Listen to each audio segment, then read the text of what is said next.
All right. Good morning, everyone. I hope you're well. It's good to see everyone. Thank you for tuning in. Today is Wednesday. It's June 24th, and we're going to see some good sources this week on Parshas Korach. So I saw some sources this week when I was looking at the Parshas Korach that I had not seen before, and I wanted to share it with you because I think that this will help us. I know it helped me really better understand the much of what's going on in Parshas Korach. So I'm excited to share this with you. Hopefully, this will enlighten you as much as it enlightened me. So let's begin. If you don't have the printout, I've got it here on the screen for you. And let's start. We're going to start by reading the first 18 psukim in Parshas Korach. So here are the first 18 psukim. Let's read them together, the first 18 verses. So Parshas Korach begins. It's Perek Tez Zayin, that's chapter 16. Vayikach Korach ben Yitzhar ben Kahas ben Levi. So comes along this fellow whose name is Korach. He's the son of Yitzhar, the son of Kahas. This would make him Moshe and Aaron's first cousin. Because Kahas had a couple of sons. Kahas had a son Yitzhar, that's Korach's dad, but Kahas also had a son Amram, who was Moshe and Aaron's father. So this is Moshe and Aaron's first cousin. So again, Vayikach Korach ben Yitzhar ben Kahas ben Levi. So this is Korach, who's the grandson of Kahas, who's the son of Levi. And now that was the first guy who's part of this insurrection. But then also V'dasan va'aviram b'nei Eliyav. There also was two other characters, Dasan and Aviram. They show up throughout the wanderings in the Midbar and causing problems for Moshe and Bnei Israel. So they're playing a role front and center. And initially, there was another fellow by the name of On ben Peles, but this is the only time you see him. There's a lot of Chazal, Torah Sheba'al Peh, how he pulled out of this machlokas, but initially he was involved. Now those three people, Dasan and Aviram and On ben Peles, were Bnei Reuven. They were all from the tribe of Reuven. So this pasuk introduces us to the leaders of the rebellion. Korach, Dasan and Aviram, again, On ben Peles initially, but he pulls out, so we're going to kind of forget about him for now because he doesn't go through with this. So it's Korach, Dasan, and Aviram. The difference between them is striking, is that Korach is from Shevet Levi, Dasan and Aviram are from Shevet Reuven. Let's see the next pasuk. Beis, Vayakumu lifnei Moshe. They stand up before Moshe. Va'anashim ibnei Yisrael, chamishim u'masayim. They got 250 followers who are from the Jewish people. Now, them it does not describe as being specifically from Shevet Levi or specifically from Shevet Reuven. It does not tell us where they were from. It seems like this is a hodgepodge of 250 people from throughout Klal Yisrael.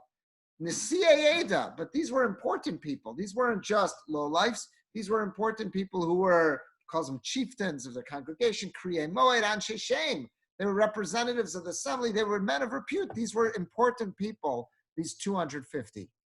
Gimel, 3, Vayikalu al Moshe Evial Aaron, and they ganged up, they assembled against Moshe and Aaron.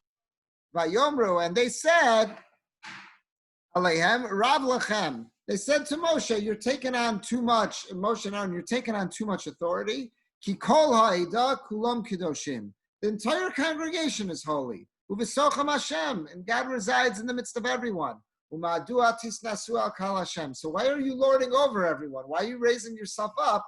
Why are you being this power broker? We're all holy, and God resides amongst us all. Stop this already. Daled, 4. Vayishma Moshe. Moshe hears this. Vayipol al panav, and he falls on his face. Hey, 5. Vayidaber el Korach, vel kol adaso lemor. So now Moshe, when he recovers from the initial shock, tries to speak some sense into Korach and the whole gang. So pasuk Hey, 5, says, what does he say? So Moshe says to everybody, Boker, tomorrow morning, V'yoda Hashem es asher lo. HaKadosh Baruch Hu, God is going to make it very clear who he has chosen, Ves HaKadosh, and who is the one who's sanctified. V'yikrive love, V'es asher yivchar bo yakrive love. God's going to make it very clear who he intends to be the one who's going to be drawing close to him, to be bringing the korbanos, and that one that God chooses, he's going to be the one to do so. Vav, 6.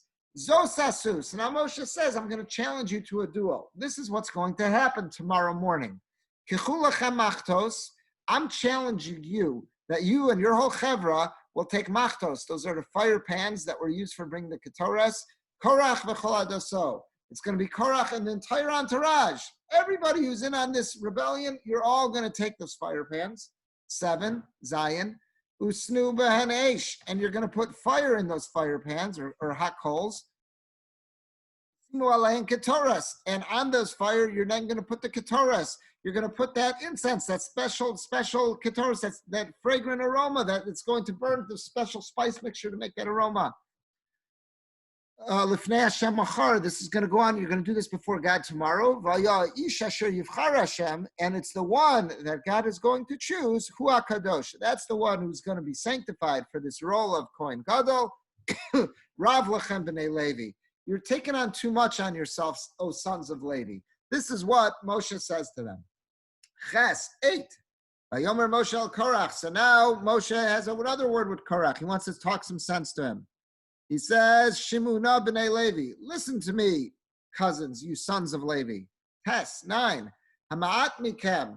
Isn't it enough for you? Ki ivdil elokei Yisrael eschem me'adas Yisrael, la'akriv eschem me'lov la'avodas avodas mishkan Hashem. Isn't it enough that you already have a role to play in the Mishkan? The Leviim have a role to play. You have not been kicked to the side of the road. You have a role, a chashuv, an important role that you're playing in the Mishkan. Lamod lifnei oidol sharsam, and you're standing before the congregation as a way as servants, almost like as a shliach tzibor. You already are playing a role. Why are you getting carried away? Now you want to become the Kohen Gadol. You already are playing an important role. Yud 10. God drew you near, and all of you, Shevet Levi, together with all your brothers, he's already given you positions of prominence. Vikashtem gam kahuna, and that's not enough for you? Now you want to become Kohanim too? Yud Aleph 11. Lachein, therefore, atov v'chol adascha hanoadim al Hashem, you and your whole entourage who's ganging up here and you're challenging God, the Aaron, and now what is this business that you're messing with Aaron? He's such a tzaddik. Mahu kitalinu alav. What is it that you got against Aaron that you're complaining against him? He's done nothing wrong. I'm acting as God's messenger. I'm following through on who God wants appointed to these various positions. This is all about me. Why are you fighting with Aaron? Yud Beis 12. Now that he's tried talking sense to Korach and to his chevra, he says, let me try to talk some sense to Dasan and Aviram. So he sends a messenger, please go page Dasan and Aviram, ask them to come to me. I want to talk some sense to them. And who are Dasan and Aviram? They're the sons of Eliyav. Vayomru, and their response is, Lo na'aleh, we're not going. We will not go to Moshe. Hama'at ki elisanu me'eretz zavas cholav udvash. So Dasan and Aviram say, isn't it enough that you had promised us to bring us to a land flowing with milk and honey, lamisenu bamidbar, and now what have you done? You've just brought us out here to die in the wilderness. Kisi starer aleinu, gami starer. And now what do you want to do more? You want to exercise authority of us? You want to lord over us? What is with you, you power-hungry maniac? That's what Dasan and Aviram are saying to Moshe. Yudalad 14. Even though you promised us that you were going to take us to this land flowing with milk and honey, you did nothing of the sort. And you also promised that you were going to give us all sorts of lands of inheritance and fields and vineyards. You did nothing of that either. Even if you were to threaten to gouge out our eyes, we will not go up. That's what Dasan and Aviram say. We will not go to meet you. You want to have a word with us? We will not go meet with you. We are disgusted by you. That's what Dasan and Aviram say to Moshe. We're almost done. Tesvav 15. Vayichar l'Moshe ma'od. So Moshe is so upset with this response. Vayomer el Hashem. So Moshe says to God, Al tefen el minchasam. God, do not accept their offering. In other words, tomorrow we're going to have this challenge. God, do not accept their offering. And then he says, Lo chamor echad me'em nasasi. I never took a donkey from any one of them. I've never received any kind of pay for my services. Lo hareosi es achad me'em. And I never harmed a single one of them. And now they're acting like such, with such chutzpah to me. Almost done. Tezayin 16. Vayomer Moshe el Korach. So Moshe says to Korach, Ata v'chol adascha. Now you and your whole chevra, Heyu lifnei Hashem, make sure to be tomorrow morning, make sure to be standing before God in the Mishkan, in the courtyard. Atavahem, you and them, va'aron machor, and Aaron will be there too tomorrow morning.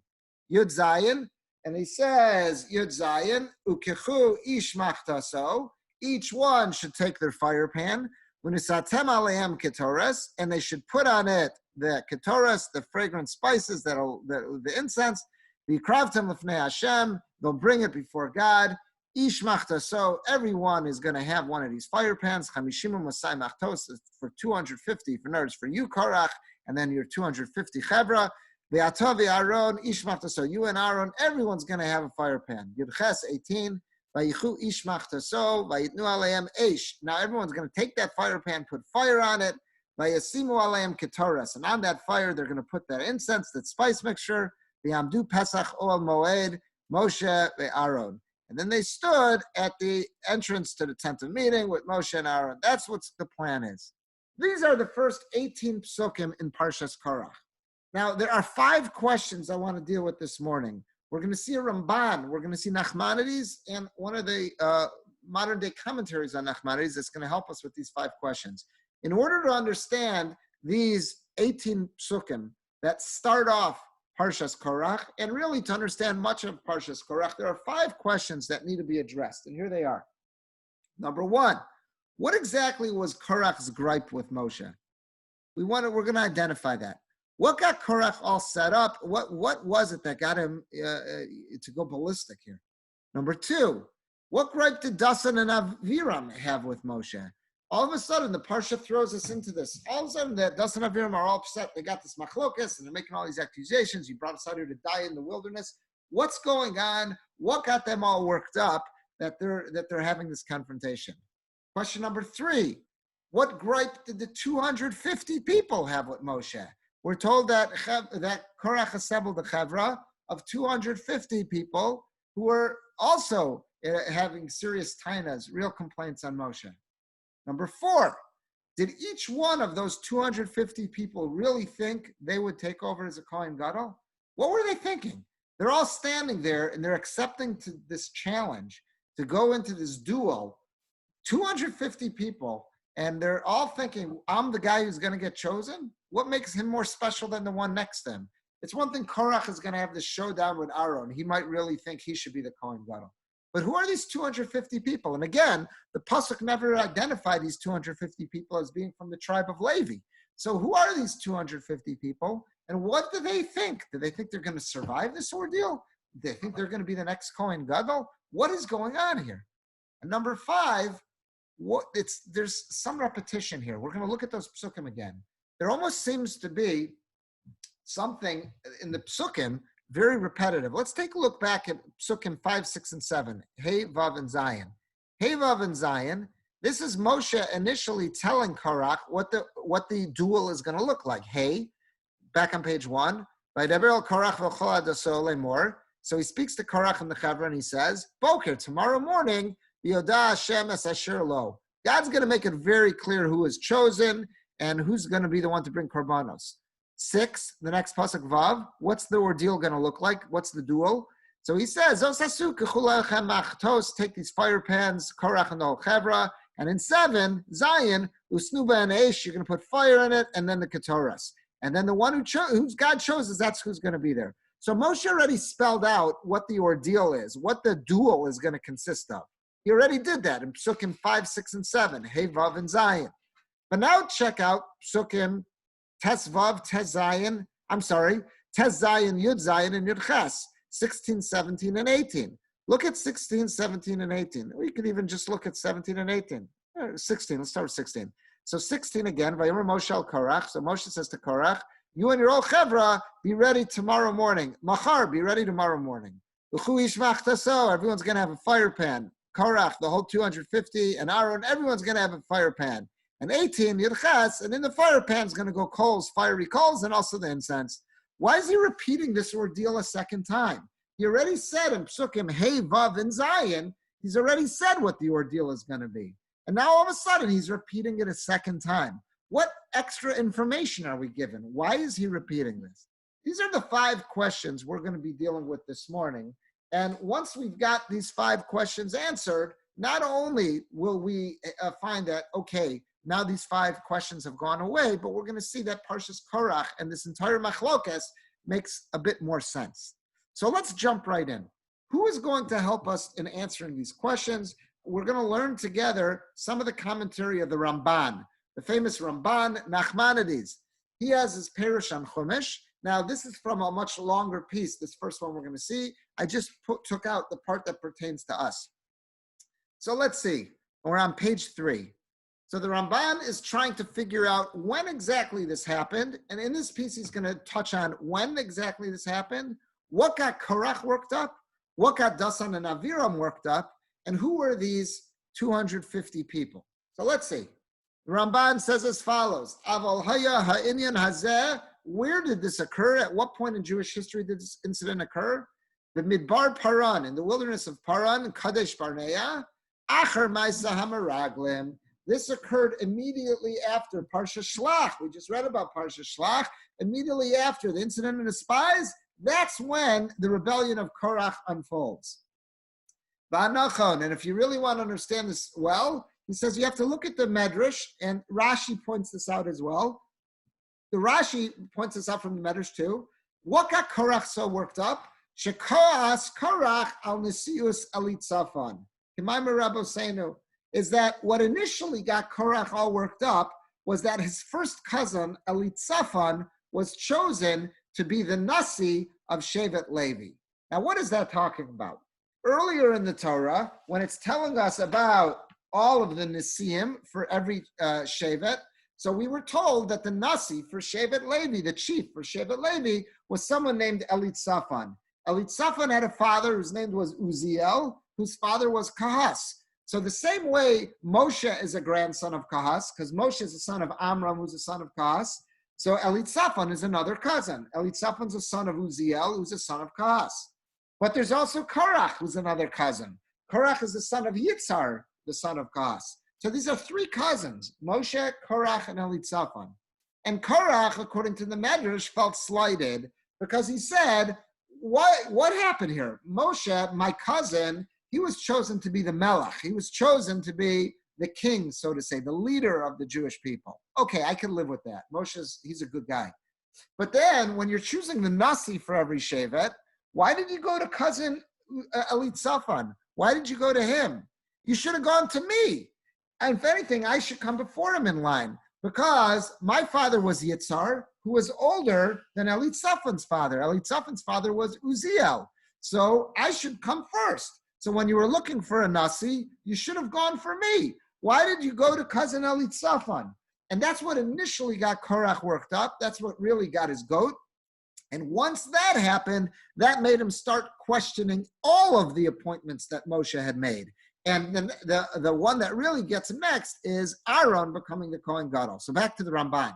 Ramban says, Shekas Korach al Nesius Elitzafan. He initially got angry, got worked up that his cousin Elitzafan got chosen to be the Nasi, the chief. Remember Rabbi Seinu, like what the sages say, the Kane Gam Aaron, the Kine Gam Aaron, that now got him to be jealous of Aaron, to say, I should be the Kohen Gadol.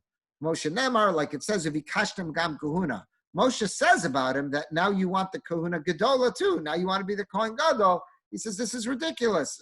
Calm down, Korach. So Korach went from first wanting to be the chief because Elitzafan got it, to now he says that he wants to be the Kohen Gadol. Okay, that's what Korach has in this fight. Korach was initially worked up. He wants to be the Nasi. When he doesn't get that, and then he doubts everything Moshe has done, so now he wants to be Kohen Gadol. What about Dasan and Aviram? They're from Shevet Ruvain. What got them worked up? V'nimshechu Dasan va'Aviram imo. We're on the 3rd line. V'nimshechu Dasan va'Aviram imo. Now he got Dasan and Aviram sucked into this. Lo ala bechora.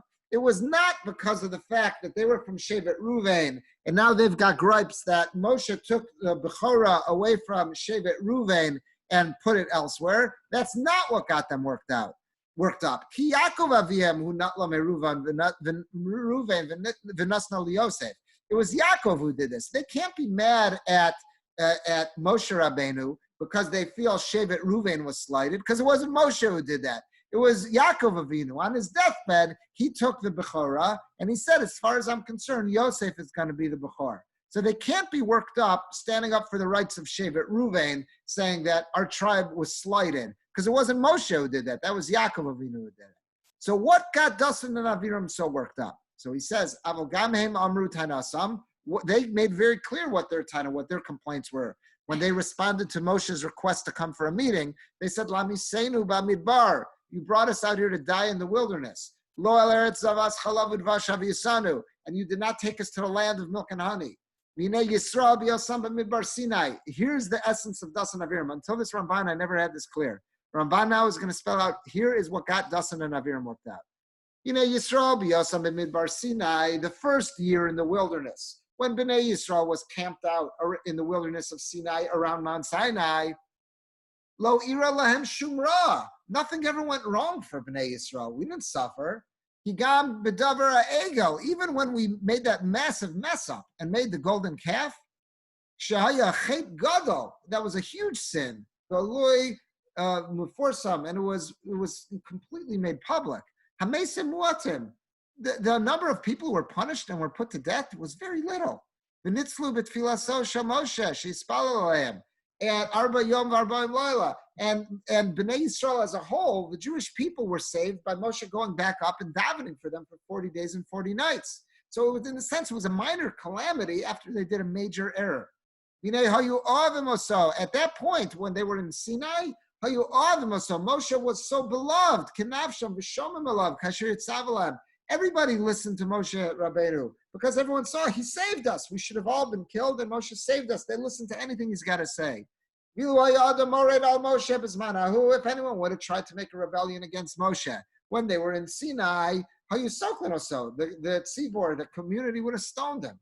Korach, Gedulas Aaron, Misivlo Habachorim, Malas Alavim, V'chomaisav Shemoshe. That's why at that point in Jewish history, when they were still in Sinai, everybody lived with whatever complaints they had. Nobody was making a move against Moshe. So Korach already had some beef with Moshe, but he wasn't going to act on it because he saw when they were in Sinai, everybody loved him because everyone saw how he saved them. And Bechoros, all the Bechorim rather, all the firstborn males, they were going to soon see what their issue was. All those firstborn males, even though they could have been upset with Moshe, because after the sin of the golden egel, who was kahuna taken away from? The Bechorim, from the firstborn, and it was given to Shevet Levi. So even the Bechorim who could have been upset, they also swallowed it because they saw Moshe's way too popular now because of the fact that he saved us from annihilation. Aval bevon b'midbar Paran, but once Bnei Yisrael left Har Sinai and they entered the wilderness of Paran, v'nisrafu b'esh Tavera, and the first calamity happens. A significant chunk gets burnt by Tavera when they were complaining about the man. Umesu b'kivros atayva, and a huge chunk of Klal Yisrael dies by kivros atayva rabbim. Many people died in those complaints when they're complaining. We travel too much. They don't like the man, the Slav, all that stuff. Huge numbers of Bnei Yisrael start dying. And then when the sin of the spies happened, that was the straw that breaks the camel's back. Lo ispala Moshe aleihem. That Moshe didn't daven for them. Now, that's not true because initially God wants to destroy the Jewish people after the Chet HaMeraglim, the sin of the spies.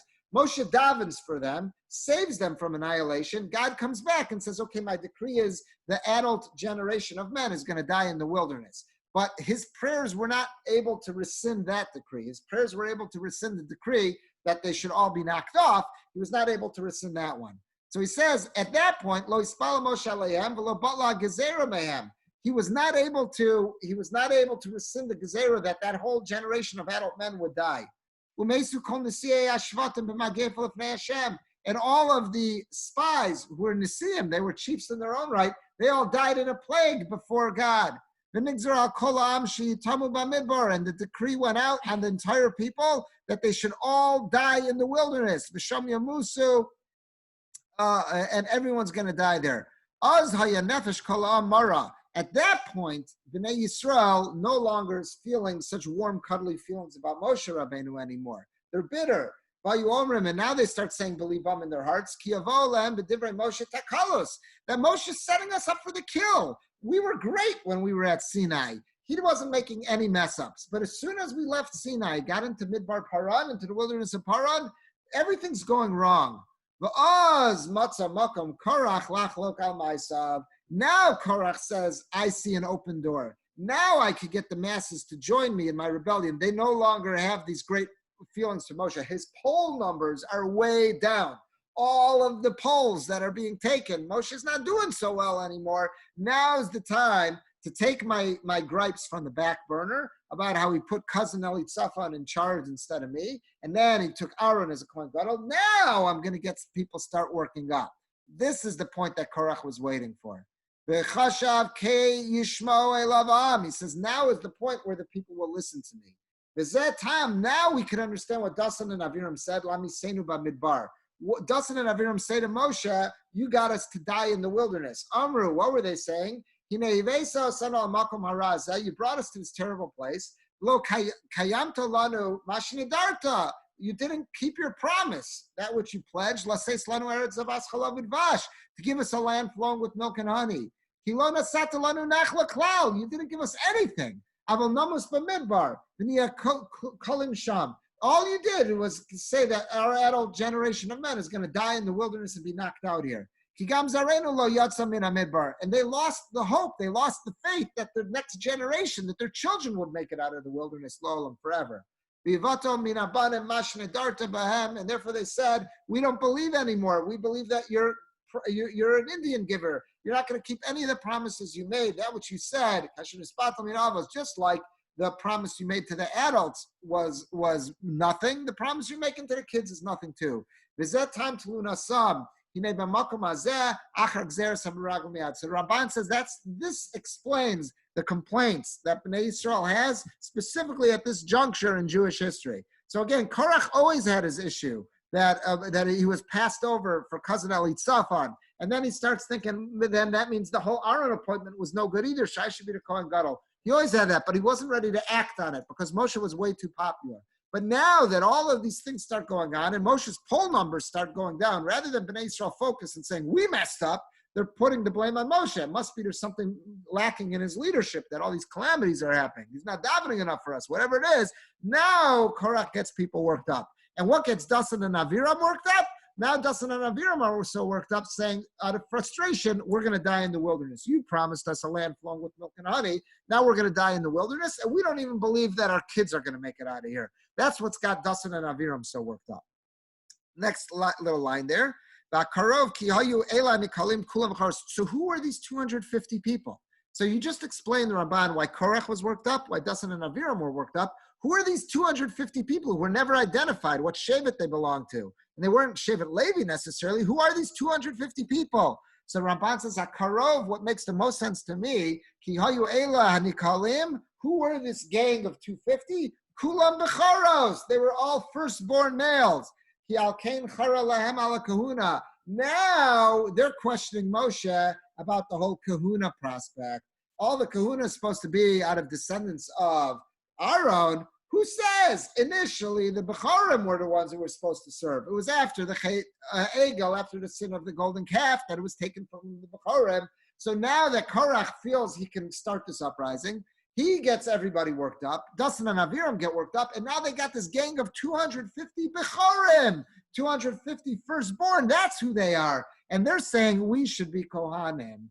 Ki alkein chara lahem ala kahuna. At this point, now they're all upset about the kahuna. Amar Moshe, machtos rishon. So Moshe responds to them, okay, fellas, you really think you should still be the Kohanim after you doubt what I'm saying? I'm telling you everything I've been doing till now has been based on the word of God, and that's why I appointed Elitzaphan, my cousin, and not Korach. And that's why I appointed Aaron to be the Kohen Gadol, and not Korach. And that's why I appointed And that's why the Gezerah, the decree came out that this whole generation is supposed to die in the wilderness, but the kids will go into Israel, not like what Dasan and Aviram is saying. And now they got you 250 worked up, who are Bechorim, saying that the kahuna never should have been taken away from you. Okay, fellas, I got a test for you. I'm challenging you to a duel. You think you still should be serving as Kohanim even after the Cheda Egel when it was taken from you? Okay, take these fire pans filled with incense and see what happens. This is what you were entitled to before the Chet of Egel, before the sin of the golden calf. Now, let's do it again and see if it still works for you. Yizgala davar, and the matter will be revealed in Yivchar Hashem Bahem O B'Kohanim. Who is Hashem still interested in? You, the Bechorim, or was it taken from you and it was given to the Kohanim, to the descendants of Aaron HaKohen? That's how the Ramban is saying this. So the Ramban is setting this up. Very, very nicely. We're going to see one more piece in the Ramban, and then we're going to just go back to those 5 questions and see how they're answered. One more piece in the Ramban. This is going on. Well, let's do this first. You saw the first 4 questions have been answered with this first Ramban. Let's go on back on page 1. The first 4 questions. Question number 1, what was Korach's gripe with Moshe?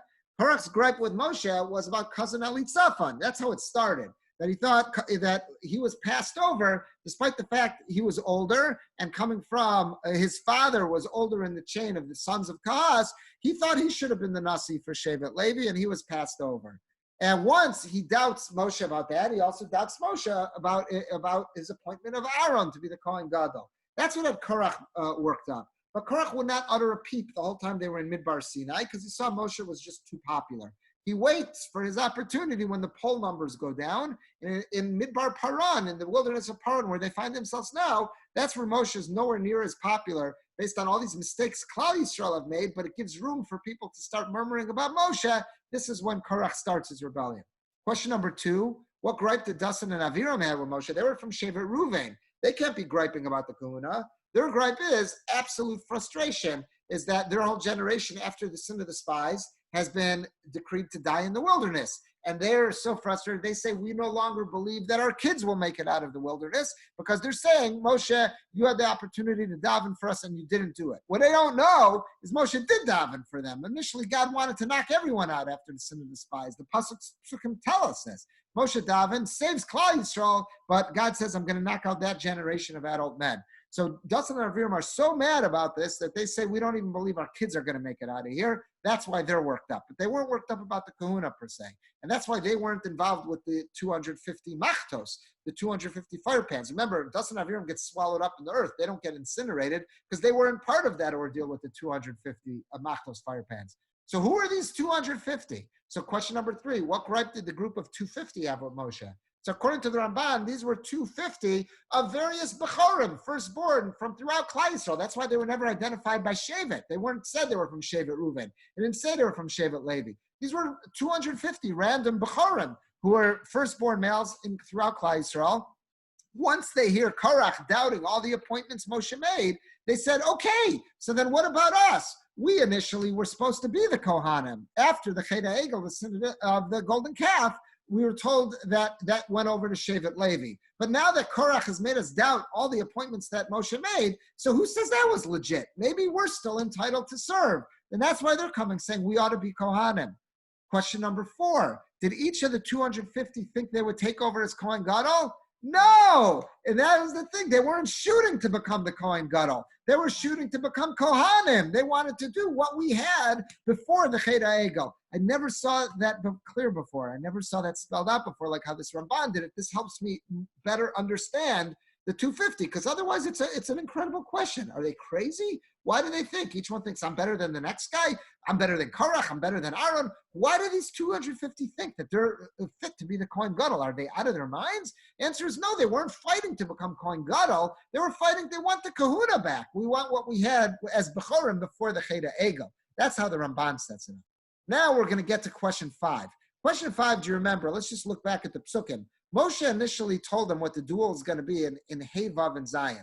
Look at Hey Vav and Zion, Psukim 5, 6, and 7. Moshe tells Bnei Yisrael exactly what the duel is going to be. He says, tomorrow morning, get the 250 fire pans, Korach too. Everyone's going to go and put fire in them and incense, and let's see what happens. Let's see who God chooses. That's 5, 6, and 7. Now, let's go back to 16, 17, and 18. It looks like the same thing. 16, 17, Tez Zayin, Yud Zayin, and Yud Ches. Again, Moshe tells them, tomorrow morning, you're going to go there. You're going to go there, Korach, Aaron, the whole Chevra, the 250. You're all going to put the coals in your fire pans, put incense on them, and let's see who God chooses. So that's question number 5. This next Ramban is a short Ramban is going to answer. What's the difference? Why is he repeating these instructions? So look at this Ramban on the bottom of page 3. He says, "Vayomer Moshe el Korach, atov v'chola dascha." So this is it's going on the second set of instructions. He says to Korach, you and the whole chevra show up tomorrow morning at the Mishkan. And that's where the duel is going to take place. So Kasav Rabbi Avram, that's talking about the Ibn Ezra. So the Ibn Ezra is bothered by something here. Our question, Kfar Nemar came. He already told him what the duel consists of. Why is he repeating it?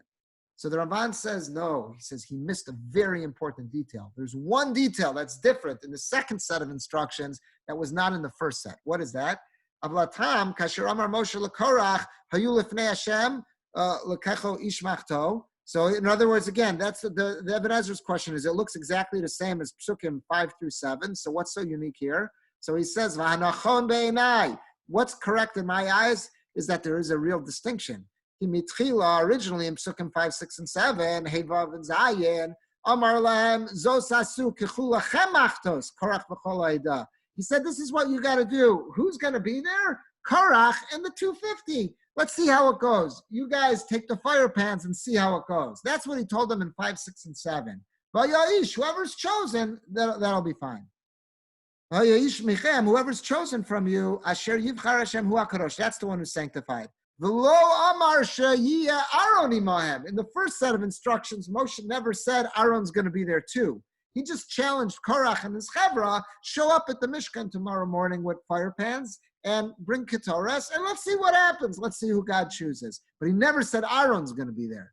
V'heim shasku, and they all were quiet. They did not accept the challenge. V'ulai, why did they not accept the challenge? V'ulai lo nisratzu, lo hodu b'kach. Perhaps they did not accept the challenge and did not agree to go through with this. Ki chashvu, because they all thought, if Aaron is with us, tered ha'esh lekulanu, o lo tered klal.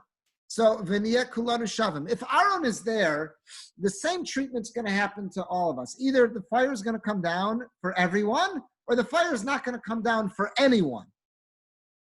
He says, and that'll show that we're all equal. But if Aaron is not there, the lo tereda esh, and the fire does not come down, yomru, everyone's going to say, kilo bachar banu, that God did not choose us. V'yachashu ki bo bachar kfar, and everyone's going to assume, we know from history, Aaron was already chosen, because when the Mishkan was dedicated, a fire came down from heaven into Aaron's fire pan. On the 8th day of the inauguration of the Mishkan, a fire came down from heaven. So if Aaron's not there and a fire doesn't come down, everyone's going to say, okay, you guys weren't chosen, but we know Aaron was. But what they hold, Korach and the Chevra hold, it's not a kasha that the fire already came down for Aaron on the 8th day. Because also Hayom, yesh lanu taina love. We have an answer for what happened. Shlo haya livchor ba'Aaron, sheyeh hu levado kohen. Aaron should not have been the only Kohen. Anyone who would have been there as a Shliach Tzibor, the fire would have come down for. Rak b'zchus Yisrael she'asu ha'mishkan. It was in the merit of Bnei Yisrael who made the Mishkan. That's why the fire came down. U'lechol Shliach Tzibor yared. If it would have been Korach in there, the fire would have come down. If it had been any one of these Bechorim, the firstborn, the fire would have come down too. So that's not going to prove our point. Because at that point, the Bechorim weren't switched out.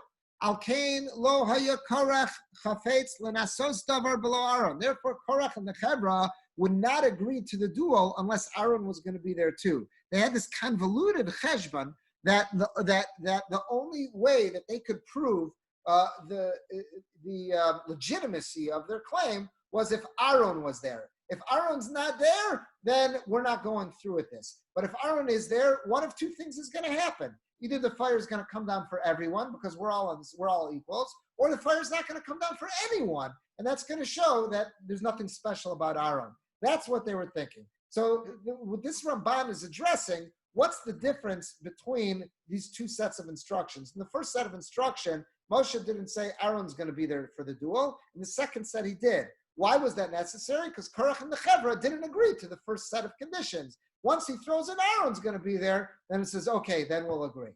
Now, I want to share with you, so that explains question number 5, what the difference between those two instructions are. On this last Ramban, I saw a beautiful point from Rav Simcha Zissel Broide. So Rav Simcha Zissel Broide, you love that name, Rav Simcha Zissel. Zissel was a Yiddish nickname. His real name was Ziskind, which again is Yiddish. Ziskind means sweet child. So Zissel is how you say, sweet little one. So there were people out there whose name was Ziskind. I know a lot of times that goes with Alexander. You'll see someone's name is Alexander Ziskind. So you'll see someone whose name is Ziskin. Sometimes there was a Yiddish nickname of Zissel, like sweet little one. It could be that's what the mother called him when they were little. So Rav Simcha Zissel Broid, or Brody, depending on how it's pronounced. So he passed away in 2000, and he served for over 40 years as a Rosh Yeshiva in the Hebron Yeshiva. So he was in the Hebron Yeshiva around the same time as Memphis's Dave Shainberg was in the Hebron Yeshiva. He studied there. He was not present when the massacre took place. He was away that weekend. Remember, it occurred over a Shabbos in 1929 in Av. He was away that weekend. That's why he survived and wasn't wounded. But many of his friends tragically were murdered during that time. So Rav Simcha Zissel went on to continue in the yeshiva and serve as one of its heads of the yeshiva. He had a special affinity for the Ramban, and he would give shiurim in the yeshiva, in the Hebron Yeshiva, based on the Ramban. And I don't know if it was last year or several months ago, Leila and I treated ourselves to a set of Sfarim that was printed. It's called Sam Derech, Sefer Sam Derech. It's 5 volumes, and it's a collection of his shiurim on the Ramban that he would give in the Hebron Yeshiva, as well as some of his drashas as well. So I was looking at what did he have on this Ramban, and I saw something beautiful. And look, he points this out. He says, this is such an important Ramban. So let's just look at this real quick. He says, he quotes our Ramban, just one important part of it. So in the first paragraph, Kasav Ramban, the Ramban writes, V'anachum beinai, what's correct? Himitchila amar lahem, initially Moshe says to them, Zos asu kechulachem machtos Korach v'chol adaso, is that he initially, in the initial duel, he challenges Korach and the Chevra to bring a machta, but he never said anything about Aaron. V'yish asher yivchar Hashem hu HaKadosh, and whoever Hashem chooses will be sanctified. Lo amar sheyeh Aaron iman, but he never initially said Aaron's got to be there. So they didn't want to go through with it. So perhaps they didn't want to go through with anything of this. So he says, they figured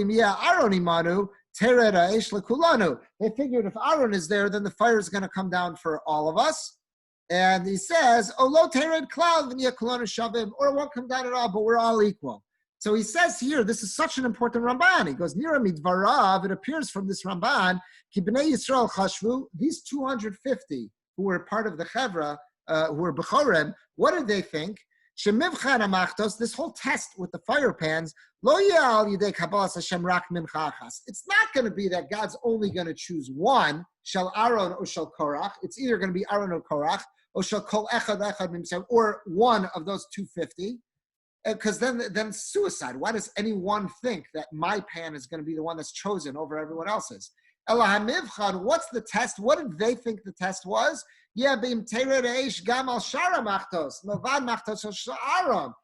to see, will the fire come down for everyone? That's what they thought was going to happen. If the fire comes down for everyone, it proves that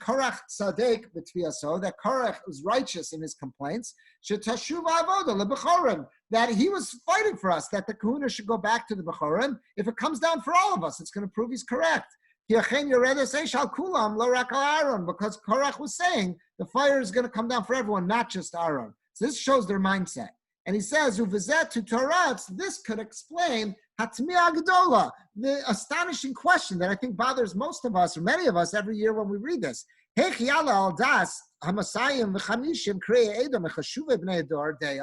did these 250 people who were very knowledgeable, smart men, why did they think, what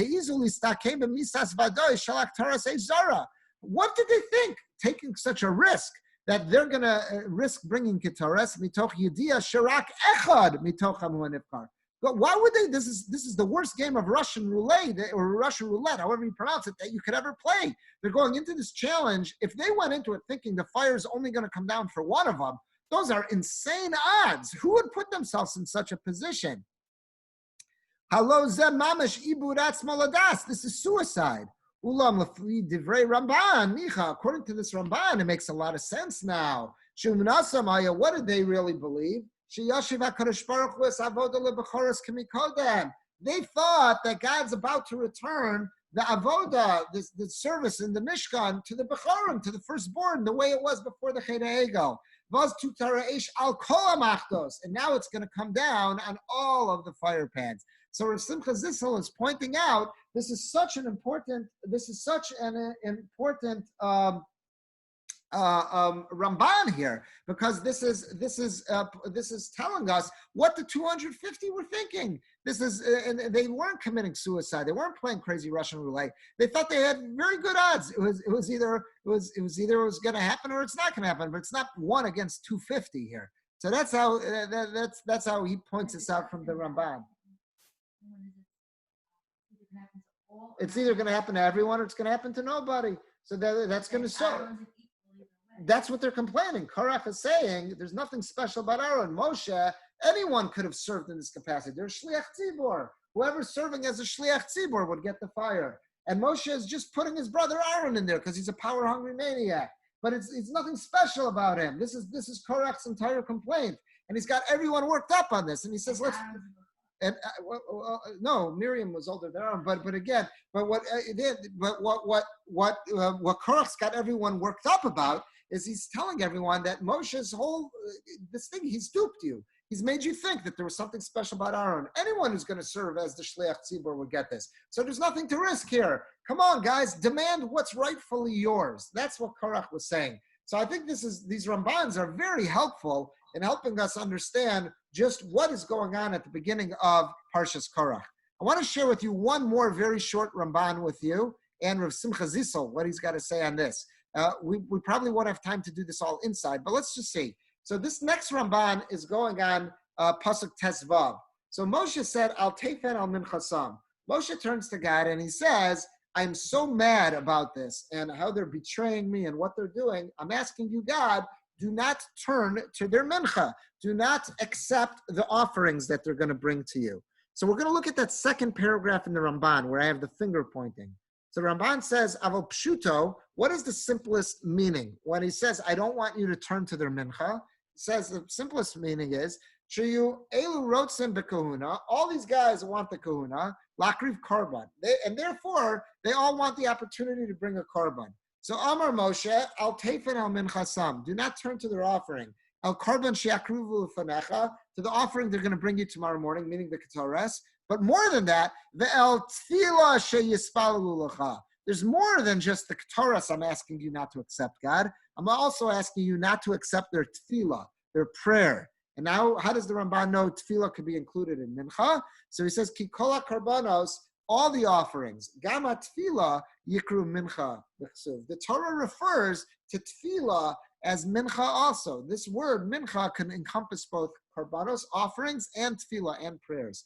B'chenamar unklis karbanon iza davar shikru v'necha. So he says unklis, the way the Targum has it, the Aramaic translation also shows us. So he's saying, the Ramban's saying, when Moshe says to God, please don't accept their mincha. What is their mincha? It means that the incense offering they're going to bring tomorrow, but also their tefillos, whatever prayers they may utter. So Rav Simcha Zissel points out something so beautiful. He says, my God, do you understand what the power of prayer is? Look what that Ramban just said. Moshe asks Hashem, do not accept their prayers. Means, if it wasn't for Moshe's request, perhaps their prayers could have made it through. Look at the koach, look at the power of prayers. Look at what Rav Simcha Zissel says here. We could start with the second paragraph because the first paragraph just quoted the Ramban. So he says, Gadol umufla koach atfila. It is huge and astonishing, the power of prayer. Hare berisha yaskina. We're dealing with evil people. These Korach and the 250 and Dasan Aviram, these are wicked people. Moshe Rabbeinu Amar Lahem, Moshe says to them, Im kamos kol adam imusin elah. What did Moshe say? If they're going to die the way the regular people die, I'm not. Something new and astonishing is going to happen here to kill them.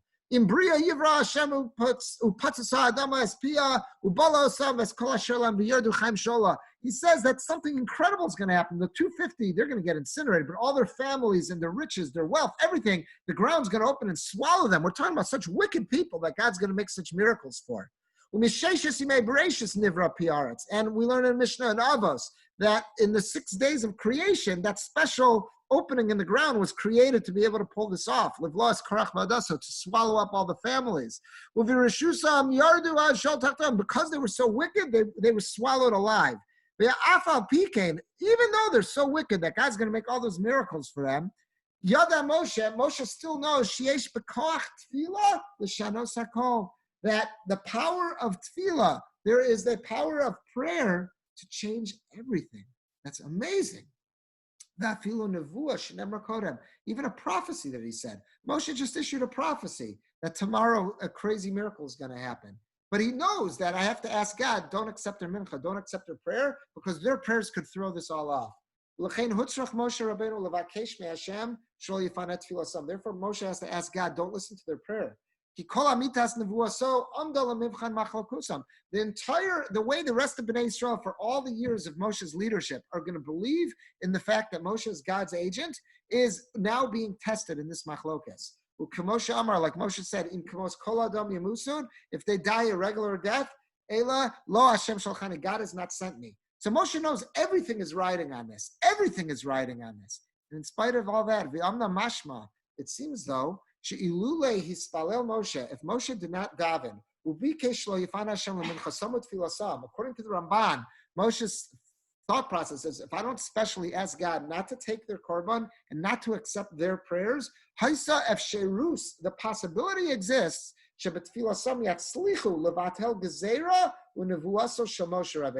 perhaps their powers of prayer could pull it off. So Moshe has to, so to say, pull the rug out by offering his own prayers. So Moshe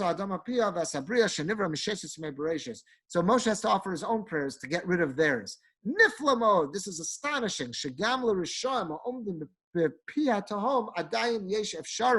These wicked people who are standing at the gates of hell, really, they still have the possibility to accomplish astonishments. So Rav Simcha Zissel is pointing out from this Ramban, by the fact that Moshe had to ask Hashem at this point, this deep into the machlokes, don't accept their prayers, means the possibility existed that their prayers could have broken through and have accomplished something. So Rav Simcha Zissel is saying, if that was true about those Rishonim, Kol Sheken, how much more so when we're dealing with good people, when we're dealing with people like you and me, when we're dealing with us, that we're not Korach, we're not Dasan and Aviram, we're not those 250, we're not challenging Moshe, we're not trying to challenge God's agent. But we pray. Our prayers have potential. So we should take the gift of tefillah that God has given us and let's make the most of it. Let's not forget to daven. And if we have the opportunity to daven, let's seize that opportunity, because the power of tefillah is just awesome. And that's what Simcha Zissel is pointing out from this Ramban. By the fact that Moshe had to work against their tefillos and say, I got to do something to stop them, shows the awesome power that tefillah has. So this is a gift that we have to daven, and let's not take it for granted. And it's something to think about the next time we daven, and to put in that request and think when we say Rifa'enu, Hashem bless with a refuah shalema. When we say Baruch Aleinu, Hashem bless with parnasa. Whatever it is we're davening for, let's take it seriously, because the Ramban's pointing out, that's where Simcha Zissel is emphasizing. Ramban's pointing out Moshe took prayer seriously, and that's why when he said Al Tefen Al Min Chasam, according to the Ramban, he was also saying don't accept their prayers. So I thought that was an awesome idea from Simcha Zissel there. Rabbi.